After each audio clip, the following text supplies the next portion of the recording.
The Zöllner Illusion.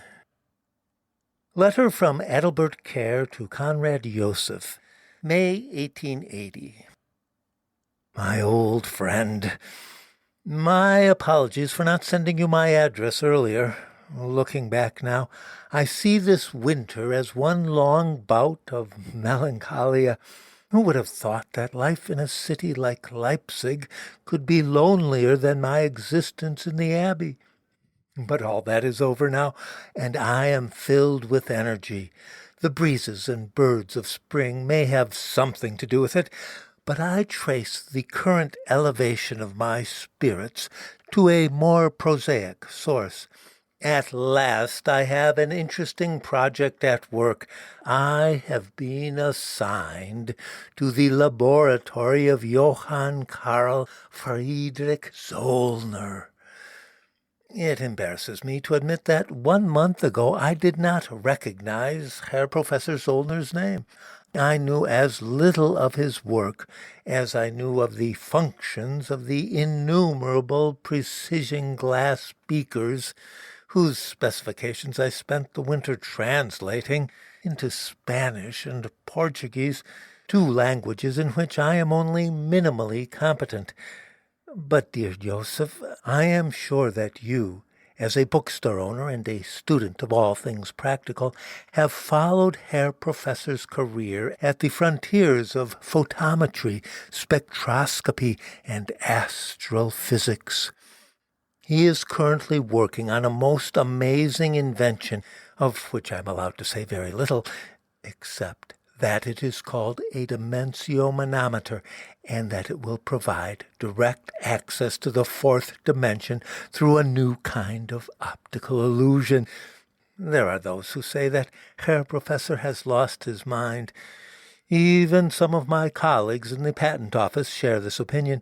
They say that the scientist has fallen under the influence of an American spiritualist, and that his invention is nothing more than the contrivance of a fortune-teller or the setting for a séance. From the outside, it looks like a large box, but from the inside reveals itself to be a room suspended within a mirrored room. That is all I can say. To all the naysayers I reply, Herr Professor Z is the most brilliant man I have ever met, a true German. The translation of the dimensiometer's patent into English is of overriding importance to Herr Professor. There are certain skeptics in London and New York City that he is most eager to silence, and thus it has been my privilege to work closely with him for many long hours. What a charming and learned man he is! His knowledge of Middle-High German verse exceeds that of anyone I've ever met, outside the little guild of professional philologists, among whose ranks I barely count myself. He has introduced me to the music of Richard Wagner, his close friend. How well he plays Wagner's music on the piano, and urges me to join some of his like-minded laboratory assistants in a pilgrimage this summer to the festival in Beirut.